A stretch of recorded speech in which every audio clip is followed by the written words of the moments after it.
waxtaan Idrissa Gana Gueye dafa am benn responsable bu Paris Saint-Germain bu may utal contact moom lañ waaw maa ngi lay dégg.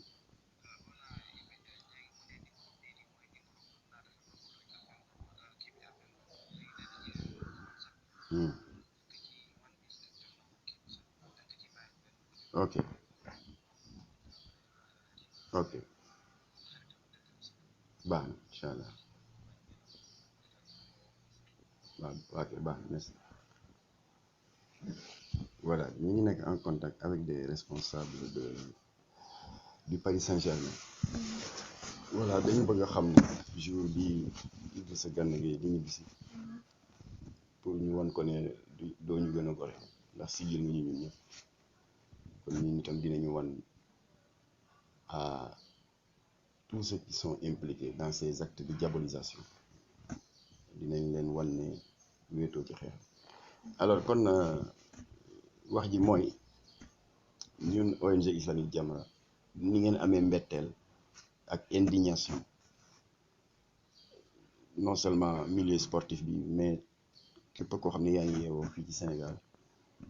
bi ngeen déggee xabaar bi ñun itam Jamra noonu la ñu amee naxar ndax Idrissa Gana Gueye di jàmbaar à peine fanweeri at ak lu topp tuuti doon évoluer ci Ligue 1 bi foofu ca France yàlla dogal samedi bii ñu weesu di fukki fan ak ñeent ci mois de mai mu am coow lu ko topp ñu ne lan la ñu ne dafa gàntal 37e rencontre bu Ligue 1 bi waroon am le samedi 14 parce que dañ ko bëggoon solo mayo boo xam ne drapeau góor jigéen moo ci ne ah il n'en fallut pas plus pour que presse française bi yëpp a jóg particulièrement la presse française pro LGBT di ko tam ndëmb di ko diaboliser di ko tam nooxóor amul luñ ko yàqul bu fekkoon polémique bi dafa yem dans le milieu sportif rek doon na loo xam ne sax mënees na ko mu ñaale waaye ña nga xam ne ñu ngi séntu woon ci ñoom tëddee njaaxaanaay muy les autorités officielles françaises dañu dugg ci polémique bi ba pare jéng-jéngo bu ñaaw waxuma sax ministre des sports beeg ñeneen ñi ku ci nekk yëkkati kàddu waaye la présidente du conseil régional de l'Île-de-France mu di Valérie Pécresse moo ci gën a ñaaw làmmiñ gën ci yëkkati kàddu bu jéggi dayoo ndax moom dem na bay sàkku ay daan pour ñu teg ko ci kaw Idrissa Gana Gueye ba ñu ko laajee ne ko waaw lu waral nga sàkku une sanction aussi sévère nee na parce que international de football la te lañ doon séntu ci moom mooy mu poser un acte exemplaire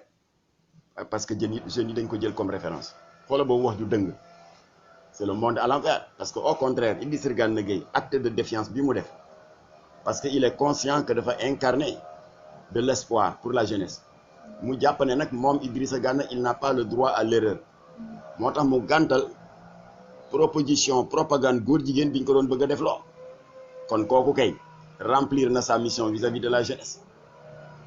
incarné na une posture exemplaire boo xam ne jeunes yi mënees na ko cee roy waaye contraire ba la wax yooyu yëpp ci désinformation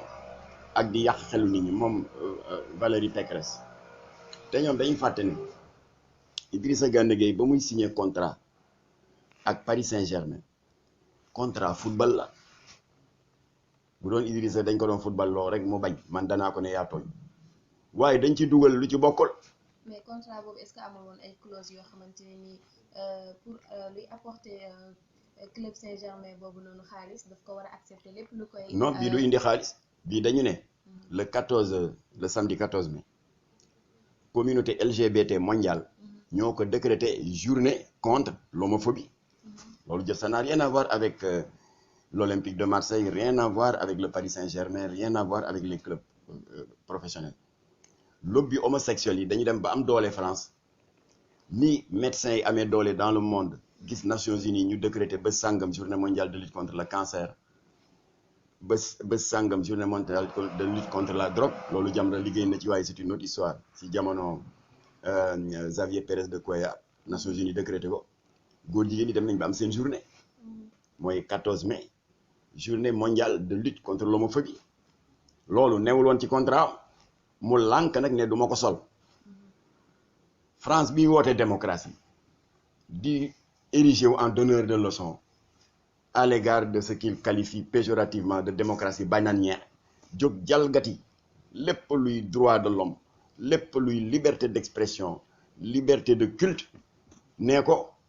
amuloon droit bañ cette contre-valeur là parce que ñun dañu gëm loolu autrement dit ñoom lépp loo xam ne ñoom ñu ngi ci ku ci nekkul ne woo ci dara xam nga kii mës na ko fi wax ñu di ko kokkali le premier président de la République du Sénégal mu di le président poète Léopold Sédar Senghor nee na ñu ngi jëm ci jamono boo xam ne ginnaaw ñu ngi bàkkoo ne am nañu indépendance politique nee na ñu ngi jëm ci jamono boo xam ne dina am une autre forme de colonisation culturelle sous forme de mépris culturel c'est-à-dire bëgg la effacer inculquer la benn complexe d'infériorité ba nga dem ba xeeb sa bopp ba ñoom ñu wan la ne sans ñun doo dara kon nag la nga nekkee c'est barbare ñun ñoo yore civilisation bi ñëw leen ngeen roy ci ñun occidentaux yi sa nga waxoon na ko mu ngi nii egsi na alors ba mbir moomu amee évidemment ñun immédiatement dañ jóg taxaw parce que ba ñu créé Jamra en février 1983 février bii di ñëw la ñuy màggal suñu 40 ans de combat et de réalisation concrète de combat contre les contre-valeurs contre la dégradation des mœurs moom la Idrissa di xeex ba ne du ma sol maillot góor jigéen alors comme que ñun yàgg nañ ci xeex bi ñoo si jiitu sax Sénégal boobu kuréel yëpp dara amagu fi ah est-ce que am nañu droit ne yàcc bàyyi benn doomu réew mi bu nekk fële ca France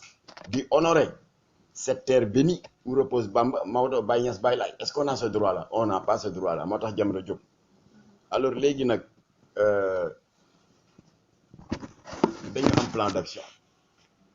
boo xam ne bi bu njëkk bi annoncé naa ko fii ci média yu bari TFM et autres mu di ajjuma bii di ñëw le 20 Imam Massamba Diop président exécutif Jamra léegi lañ ci jokkoo par message WhatsApp moo fay jiite ku ko sa jot may la grande mosquée ba nekk cité Gazelle bu Pikine deuxième robinet après julli jumaa bi dana am ay ñaan yu ñu fay defal Idrissa Gana Gueye ndax suñu borom dafa wax ne ñaan ak saraxe mooy gannaaw yu jullit koo xam ne nag dem ba foofa ca banlieue bi xaw naa metti ci yow jàkk ba la gën a jege na nga fexe ba am say àndandoo say mbokk jullit yoo lëkkaloo boo leen doon ñaar mbaa ñett sax suñu borom nee na fu mbooloo am rek sama yërmande du fa sori ngeen mën a toog ngeen wéet ngeen jël xeetu zikkar bu leen neex tàllal suñu borom loxo bu taxaw doomu réew mi ndax ay say la amal affaire alors kooku nag c'est l'acte symbolique plus que même symbolique parce que ñaan c'est une pensée active te suñu borom moo ko wax nee na ñaan leen ma may leen sant leen ma dolli leen alors à part loolu jot naa ay coup de fil yu bari ginnaaw émission bi ma def TFM ci ay initiative yu ay jàmbaar jël fii ci dëkk bi pour fësal seen jàppale au profit de Idrissa Gana Gueye d'abord maa ngi remercier les jeunes de la banlieue Guédiawaye Pikine ci seen kuréel boobu nga xam ne ñu ngi tënku ci Seydina Oumar Ndiaye ñoom dañu bëgg def benn sitting ci fédération sénégalaise de basket de football médiatiser ko et cetera di remercier tamit Boubacar Diallo mu di un jeune de la Médina dafa lëkkaloo ak rappeurs ya fa nekk ak activistes ya fa ne ñoom itam am na xumeel bu ñu bëgg a def foofu ñoom ñëpp ñu woo ma contacté ma laaj ma lu ma ci xam ma ne leen li ma xalaat li ñuy disperser les forces initiative yooyu yëpp baax na waaye nañ ko boole def ko benn dang frapper au niveau international un grand coup ñu médiatiser ko pour inviter médias yi ñu utiliser les mêmes créneaux ya ñu utiliser woon ba médias français yi ñoo couvrir notre manifestation contre l'islamophobie ginnaaw bi nga xam ne Emmanuel Macron ñàkkee na woon teggin Seydina Mohamed ñu def ko le 7 novembre 2020 mu nekk succès. France 24 couvrir ko, RFI, TV5, Algérie Presse Service, Agence Chine Nouvelle ak yeneen médias internationaux. On va utiliser les mêmes canaux pour informer leen ci. Alors moo tax nag ma wax waa Médina wax tamit les jeunes de Guédiawaye te Omar Ndiaye coordonné leen bu leen def des manifestations séparées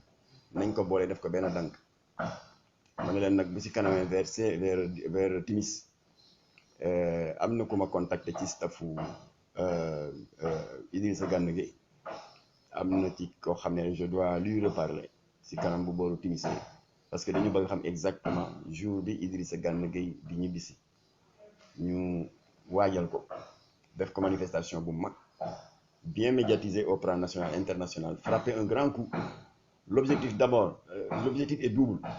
mooy d'abord dana nekk benn baume au cœur ci Idrissa Gana et deuxièmement dana tax communauté LGBT qui est derrière tout ce complot là ñu xam ne doomu Sénégal waaye lu jiitu loolu yëpp nag d'ici demain dinañu def benn déclaration xëy na sous forme de conférence de presse pour exiger que ñu appliquer à Valérie Pécresse la réciprocité parce que réeru leen mbir ne yemu rek ci di dénier à Idrissa Gana Gueye le droit de revendiquer son identité culturelle et religieuse yemul ca loola waaye xam ngeen ne dafa demander ay sanctions voilà ñun tam am nañu possibilité ñun Sénégal sanctionner ko bu saf parce que bu leen fàtte ndax fàtte xaju fi précisément le 6 mars 2015 jàppaleen date boobu université Cheikh Anta Diop dafa am xew bu mag bu fa amoon à l'UCAD 2 muy assemblée bu université dafa amoon benn journée bu ñu jagleel à des communications sur la modernisation de l'université avec comme sous-thème la mise en exergue des valeurs qu'incarne cette institution mais Valérie Pécresse bii nekkoon à l'époque député des Yvelines nekk tam ex-ministre de l'enseignement supérieur moom lañ ko ndeyale woon moo doon marraine bi ba xew-xew ba jeexee université Cheikh Anta Diop yëkkati la plus haute distinction universitaire muy docteur honoris causa teg ko ci loxo recteur bi Ibrahima Thioub mu jox ko au nom des valeurs ya nga xam ne moo lal woon waxtaan ba keroog les valeurs auxquelles se réclame tey Idrissa Gana Gueye bay rejeter les actes contre nature les unions contre nature bi ñu ko wax ni na nga sol seen drapeau pour publicité ko alors moo tax nag ñun ñu bëgg a demander état du Sénégal pour que ñu wax Valérie Pécresse na gore delloo ñu le titre le diplôme et la médaille n'est-ce pas de cette distinction honorifique de docteur honoris causa bu gorewul nag na ko Sénégal foqati ba pare ñu def communiqué